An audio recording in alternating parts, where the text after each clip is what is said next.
خالق الملک تو، خالق الملک تو، لا شریک لہ، اللہ اللہ۔ یہ واقعہ حضرت عیسیٰ علیہ السلام کے آسمان پر زندہ اٹھائے جانے کے بعد کا ہے۔ اصحاب کہف معاہد تھے، یعنی وہ ایک خدا کو مانتے تھے اور حضرت عیسیٰ علیہ السلام کی تعلیمات پر عمل کر کے اپنی زندگیاں گزار رہے تھے۔ عیسائی مذہب کے ابتدائی سالوں میں کئی ایسے واقعات موجود ہیں کہ جس میں اہل ایمان اور ایک خدا کی عبادت کرنے والے عیسائیوں کو مخالفین کے مظالم سے تنگ آ کر پہاڑوں کے غاروں میں پناہ لینی پڑی۔ ان لوگوں نے آبادیوں اور دوسرے لوگوں سے کنارہ کشی اختیار کر لی، یہاں تک کہ انہی غاروں میں ان اہل ایمان نے اپنی جانیں بھی دے دیں اور ایک عرصے بعد ان کی نعشیں برآمد ہوئیں۔ اصحاب کہف کا معاملہ بھی کچھ ایسا ہی ہے۔ سب سے پہلے ہم آتے ہیں اصحاب کہف کی اصل تعداد پر۔ اگر تاریخ کے حوالہ جات دیکھے جائیں تو اصحاب کہف کی اصل تعداد میں ہمیں اختلاف ملتا ہے۔ کچھ لوگوں کے نزدیک اصحاب کہف کی تعداد 3 تھی، کچھ کے نزدیک 4 اور کچھ کے نزدیک 5۔ قرآن مجید میں اللہ رب العزت نے انہی اختلافات پر فرمایا ہے کہ اصحاب کہف کی اصل تعداد بہت کم لوگ جانتے ہیں، باقی تمام لوگ محض غلط اندازے لگاتے ہیں۔ حضرت عبداللہ ابن عباس رضی اللہ تعالیٰ عنہ سے روایت ہے کہ میں انہی کم لوگوں میں سے ہوں جن کو اصحاب کہف کی اصل تعداد کا علم ہے۔ وہ 7 لوگ تھے اور 8واں ان کا کتا تھا۔ اصحاب کہف کی تعداد اگر ہم رومن تاریخ اٹھا کر دیکھیں، اس میں بھی 7 ہی ملتی ہے۔ عیسائیت میں اصحاب کہف کو The 7 Sleepers of Ephesus کہا جاتا ہے، یہاں بھی ان کی تعداد 7 یا 7 ہے۔ ان حوالہ جات کی روشنی میں ایک مضبوط رائے یہ بنتی ہے کہ اصحاب کہف کی اصل تعداد 7 تھی، لیکن یہ بات حتمی ہے یا نہیں، اس کا علم صرف اور صرف اللہ تبارک و تعالیٰ کی ذات واحد کو ہے۔ دوستو، کیا آپ اس رائے سے کہ اصحاب کہف کی اصل تعداد 7 تھی اتفاق کرتے ہیں؟ ہاں یا نہیں؟ اپنا جواب ہمیں کمنٹ سیکشن میں ضرور بتائیں۔ اب ہم آتے ہیں اصحاب کہف کس شہر کے رہنے والے تھے۔ تاریخ نویس اور مسلمان علماء زیادہ تر اس بات پر متفق نظر آتے ہیں کہ اصحاب کہف افیسس نامی شہر کے باسی تھے۔ یہ شہر موجودہ ترکی کے صوبے ازمر میں واقع ہے۔ قرآن مجید میں اصحاب کہف کے شہر کے بارے میں کوئی خاص جگہ محل وقوع کے ساتھ بیان نہیں فرمائی گئی۔ مولانا ابوالکلام آزاد اور چند دیگر علماء کے نزدیک قرآن مجید میں کہف کے ساتھ موجود لفظ الرقیم ایک شہر کا نام ہے۔ بقول ان علماء کرام کے چونکہ الرقیم اس زمانے میں کوئی مشہور شہر نہ تھا، چنانچہ اس وجہ سے تاریخ نویسوں اور دیگر مسلمان علماء نے یہی سمجھا کہ الرقیم کا مطلب کتابت کے ہیں، یعنی کہ اصحاب کہف کے غار پر یا تو کوئی کتبہ نصب تھا یا پھر کسی تختی پر ان کا احوال درج تھا۔ اگر ہم تورات کا مطالعہ کریں تو ہمیں یہ معلوم ہوتا ہے کہ الرقیم کا لفظ تورات میں رقیم کے طور پر درج ہے۔ رقیم ایک پرانے شہر کا نام تھا جسے بعد میں پیڑا کے نام سے شہرت ملی۔ اہل عرب اس شہر کو بترا کے نام سے جانتے تھے۔ یہ فلسطین اور شام کے درمیان کا علاقہ ہے۔ جزیرہ نما سینا اور خلیج عقبہ سے شمال کی طرف ایک پہاڑی سلسلہ ہے۔ رقیم نامی شہر اسی پہاڑی سلسلے پر آباد تھا۔ دوسری صدی عیسوی میں رومیوں نے فلسطین اور شام کا الحاق کر دیا اور اسی زمانے میں رقیم کا نام پیڑا رکھ دیا گیا۔ اس شہر کے ارد گرد بے شمار عجیب و غریب غار موجود ہیں۔ یہ غار بے حد لمبے، وسیع اور ہوادار ہیں۔ ان غاروں میں دن کی روشنی کسی طرح بھی اندر داخل نہیں ہوتی۔ ان غاروں میں سے ایک غار کے دہانے پر قدیم عمارت کے آثار پائے گئے ہیں۔ یہاں پر ستونوں کی کرسیاں بھی شناخت کی گئی ہیں۔ یہ شواہد بتاتے ہیں کہ یہاں کسی زمانے میں کوئی معبد یا عبادت گاہ تعمیر کی گئی تھی۔ قرآن مجید نے اصحاب کہف کا واقعہ جس طرح سے بیان فرمایا ہے، اس سے صاف معلوم ہوتا ہے کہ اہل عرب میں اصحاب کہف کا واقعہ مشہور تھا۔ لوگ اس پر بحثیں کرتے تھے۔ اب یہاں یہ سوال پیدا ہوتا ہے کہ مشرکین عرب کو اصحاب کہف کے بارے میں کیسے پتا تھا؟ افیسس ترکی میں واقع ہے جو کہ عرب سے کافی فاصلے پر موجود ہے۔ اس زمانے میں اہل عرب اس طرف رخ نہ کرتے تھے۔ ان کا کوئی تجارتی قافلہ بھی ترکی کی طرف نہ آتا تھا۔ نہ ہی اہل عرب کے پاس اتنے وسائل تھے کہ وہ سیر و سیاحت کے بہانے افیسس آتے اور انہیں اصحاب کہف کا پتہ چلتا۔ لیکن اگر اصحاب کہف کا اصل شہر رقیم یا پیڑا تھا تو پھر اہل عرب میں اصحاب کہف کی معلومات پہنچنے کا معاملہ سمجھ میں آتا ہے۔ پیڑا عرب کی سرزمین سے زیادہ فاصلے پر نہیں، عرب کی حدود سے یہ شہر کوئی 60 یا 70 میل کے فاصلے پر واقع ہے۔ مشرکین عرب کے تجارتی قافلے ان علاقوں میں ہر سال آتے جاتے تھے۔ ان علاقوں میں بسنے والے نبطیوں کے تجارتی قافلے بھی ہر سال حجاز مقدس کا رخ کرتے۔ یہ تمام تجارتی قافلے اس شاہراہ سے گزرتے جس پر پیڑا شہر آباد تھا۔ پیڑا اس زمانے میں ایک بہت بڑی تجارتی منڈی بھی تھی، چنانچہ اہل عرب کو اصحاب کہف کا علم انہی تجارتی قافلوں کی بدولت ہوا۔ ان معلومات کی روشنی میں دیکھا جائے تو اصحاب کہف کا اصل شہر رقیم یا پیڑا بنتا ہے۔ دوستو، آپ کے خیال میں اصحاب کہف کا اصل شہر کون سا ہے؟ افیسس یا پیڑا؟ اپنا جواب ہمیں کمنٹ سیکشن میں ضرور بتائیں۔ اصحاب کہف کے دور میں بت پرستی عام تھی۔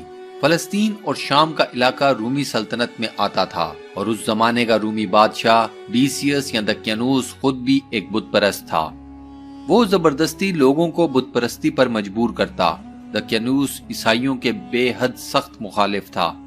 اس نے اپنے دور حکومت میں درجنوں عیسائیوں کو ناحق قتل کیا، کئی عیسائیوں کو اپنے دین سے منحرف کیا۔ دقیانوس عیسائیوں کو صاف کہتا کہ یا تو مذہب بدل کر بت پرست بن جاؤ یا پھر قتل ہونے کے لیے تیار ہو جاؤ۔ پیڑا میں حالات مختلف تھے کیونکہ یہاں اہل ایمان لوگ ایک اچھی تعداد میں موجود تھے۔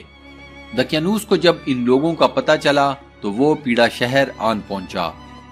یہاں آ کر اس نے عیسائیوں پر ظلم و ستم کی انتہا کر دی۔ اصحاب کہف کو بھی دقیانوس نے دھمکی دی کہ یا تو بت پرست بن جاؤ یا پھر جان سے جاؤ گے۔ اصحاب کہف اہل ایمان تھے۔ قرآن مجید میں اللہ تعالیٰ فرماتے ہیں کہ انہوں نے اصحاب کہف کے دلوں کو ایمان پر مضبوط کر دیا اور انہوں نے بادشاہ کے آگے بت پرستی سے صاف انکار کر دیا۔ دقیانوس نے اصحاب کہف کو اپنے فیصلے پر نظر ثانی کے لیے کچھ وقت دیا۔ اصحاب کہف نوجوانوں کی جماعت تھی۔ انہوں نے آپس میں مشورہ کیا۔ اس بات کا تو سوال ہی پیدا نہ ہوتا تھا کہ یہ لوگ بت پرستی کی طرف جاتے، لیکن سامنے ایک ظالم بادشاہ بھی تھا جو کہ ان کی جانوں کے در پر تھا۔ چنانچہ اصحاب کہف نے فیصلہ کیا کہ وہ اپنا شہر چھوڑ دیں اور کسی غار میں جا کر پناہ لے لیں۔ یہ فیصلہ کر کے اصحاب کہف شہر سے نکل کھڑے ہوئے۔ تاریخ نویسوں کے بقول اس وقت اصحاب کہف کی تعداد 6 تھی۔ راستے میں ان کی ملاقات ایک چرواہے سے ہوئی جسے اصحاب کہف نے حق کی دعوت دی، جسے اس چرواہے نے قبول کر لیا اور وہ اور اس کا پالتو کتا بھی ان 6 نوجوانوں کی جماعت کا حصہ بن گئے۔ ان 7 لوگوں نے ایک غار میں پناہ لی اور اللہ تعالیٰ سے مدد کی دعا کی۔ اللہ رب العزت نے اصحاب کہف پر نیند طاری کر دی۔ بقول ڈاکٹر اسرار احمد، مولانا مودودی اور کئی دیگر علماء کرام، یہ نیند ویسی ہی نیند تھی جیسی ایک عام انسان لیتا ہے۔ اس نیند کا دورانیہ بے حد لمبا تھا اور اللہ تعالیٰ اپنی قدرت سے اصحاب کہف کی کروٹیں بھی بدلتا رہا، جس کا ذکر قرآن مجید میں موجود ہے۔ اصحاب کہف کا کتا غار کے دہانے پر بیٹھ گیا۔ غار کے اندر کی تاریکی اور دہانے پر بیٹھا کتا اور ساتھ میں ایسا علاقہ جہاں کوئی آتا جاتا نہ ہو، یہ وہ عوامل تھے کہ جن کے بارے میں قرآن مجید نے فرمایا کہ تم اس جگہ کے خوف سے الٹے پاؤں بھاگ جاتے۔ بقول مولانا ابو الکلام آزاد کے اصحاب کہف نے غار میں جا کر عبادت شروع کر دی اور اللہ تعالیٰ نے اسی عبادت میں اصحاب کہف کو سلا دیا۔ اگر کوئی رکوع میں تھا تو وہ رکوع میں ہی رہا اور اگر کوئی سجدے میں تھا تو وہ سجدے ہی میں رہا۔ اس نیند میں اصحاب کہف کو کئی سال گزر گئے۔ اصحاب کہف کتنا عرصہ اس غار میں سوئے رہے، اس پر علماء کرام میں اختلاف پایا جاتا ہے۔ کچھ کے نزدیک یہ عرصہ 300 شمسی سال یا 309 قمری سال کا ہے، جس کا حوالہ قرآن مجید میں موجود ہے، لیکن بعض علماء کے نزدیک قرآن مجید میں بیان کیا گیا عرصہ وہ ہے جو لوگوں کے مطابق تھا۔ قرآن مجید میں اللہ تعالیٰ نے خود سے اصحاب کہف کی نیند کا صحیح دورانیہ نہیں بتایا۔ قرآن مجید میں آتا ہے کہ ہم نے اصحاب کہف پر ایک عرصہ نیند کا غلبہ رکھا۔ دوستو، آپ کے نزدیک اصحاب کہف کتنا عرصہ نیند کی حالت میں رہے؟ اپنا جواب ہمیں کمنٹ سیکشن میں ضرور بتائیں۔ ایک عرصے بعد اللہ تعالیٰ نے اصحاب کہف کو نیند سے بیدار کیا تو انہوں نے آپس میں ایک دوسرے سے سوال کیا کہ ہم کتنا عرصہ سوئے ہیں۔ کسی نے کہا چند گھنٹے، تو کسی نے کہا کہ شاید ایک دن۔ کچھ نے کہا کہ اللہ بہتر جانتا ہے کہ ہم کتنی دیر سوئے ہیں، لہٰذا اس بحث کو چھوڑو۔ پھر انہوں نے ایک نوجوان کو جس کا نام بقول تاریخ نویس یملیخا تھا، اسے چاندی کا سکہ دیا کہ جاؤ اور شہر سے کوئی حلال چیز کھانے کو لے آؤ۔ ساتھ میں یملیخا کو نصیحت بھی کی گئی کہ دقیانوس اور اس کے سپاہیوں سے ہوشیار رہنا۔ اصحاب کہف کی پوری کوشش تھی کہ ظالم بادشاہ دقیانوس کو کسی بھی طرح ان کا اور غار کا پتہ نہ چلے۔ جب یملیخا شہر میں داخل ہوئے تو شہر کا نقشہ بدل چکا تھا۔ اب روم کا بادشاہ دقیانوس نہیں بلکہ تھیڈوسیس تھا۔ دقیانوس کو مرے ایک عرصہ بیت چکا تھا۔ عیسائیت رومن سلطنت کا سرکاری مذہب بن چکی تھی، لیکن یہ تمام باتیں یملیخا اور دیگر اصحاب کہف کو معلوم نہ تھیں۔ یملیخا کا لباس باقی لوگوں سے الگ تھا۔ انہوں نے لوگوں کو عیسائیت پر دیکھا تو حیران ہوئے۔ یملیخا نے پھر جب ایک چاندی کے سکے کے غوث کھانے کی کسی حلال چیز کا تقاضا کیا تو دکاندار حیران ان کو دیکھنے لگا۔ سکہ پرانے وقتوں کا تھا۔ دکاندار سمجھا کہ شاید یملیخا کے ہاتھ کو ایک پرانا خزانہ لگ گیا ہے۔ بات زیادہ بڑھی تو دکاندار نے سپاہیوں کو بلا لیا۔ تھیڈوسیس بادشاہ ان دنوں اسی شہر میں موجود تھا۔ یملیخا کو بادشاہ کے سامنے پیش کیا گیا۔ تھیڈوسیس ایک خدا ترس بادشاہ تھا۔ اس نے یملیخا کی پوری بات سنی۔ پھر یہ تمام لوگ دیگر اصحاب کہف کے پاس غار تک جا پہنچے۔ دقیانوس کے دور میں لکھی گئی ایک تختی برآمد ہوئی جس پر اصحاب کہف کے نام اور ان کا احوال درج تھا۔ یہ تختی شاہی خزانے کا حصہ تھی۔ اس تختی سے لوگوں کو اصحاب کہف کی باتوں پر یقین آ گیا۔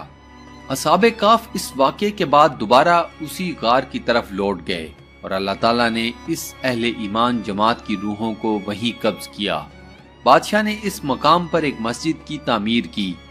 کہا جاتا ہے کہ اس زمانے میں رومی سلطنت میں یہ بحث عام چل رہی تھی کہ قیامت کے دن اٹھائے جانے میں کوئی صداقت نہیں، یہ محض ایک بے بنیاد بے سند بات ہے۔ اصحاب کہف کا ایک لمبے عرصے کے بعد اٹھنا اللہ تعالیٰ کی طرف سے ایک واضح دلیل اور جواب تھا کہ وہ لازماً تمام بنی نوع انسان کو قیامت کے دن دوبارہ زندہ ضرور اٹھائے گا۔ اصحاب کہف کے کتے کا نام قطمیر تھا۔ تاریخ نویسوں نے اس کتے کے بارے میں زیادہ کچھ بیان نہیں کیا۔ روایات سے اصحاب کہف کے نام جو ہمارے علم میں آئے ہیں وہ کچھ یوں ہیں: یملیخا، مکشلینا، وشلینا، مرنوش، دبرنوش، شازنوش، اور ساتواں چرواہا تھا جس کا نام کئی روایتوں میں ہمیں نہیں ملتا۔ تفسیر ساوی کے مطابق اصحاب کہف کے نام کچھ یوں ہیں: مقسملینا، یملیخا، تونس، نینوس، ساریونس، زونونس اور فلسطیونس۔ بے شک اصحاب کہف کا واقعہ قیامت کے دن دوبارہ اٹھائے جانے کی ایک واضح دلیل ہے۔ اللہ تعالی ہمیں آخرت اور قیامت کے دن اٹھائے جانے پر ایمان عطا فرمائے، آمین۔ دوستو کمنٹ سیکشن میں آمین لکھ کر اس دعائے خیر کا حصہ ضرور بنیں۔ بہت بہت شکریہ۔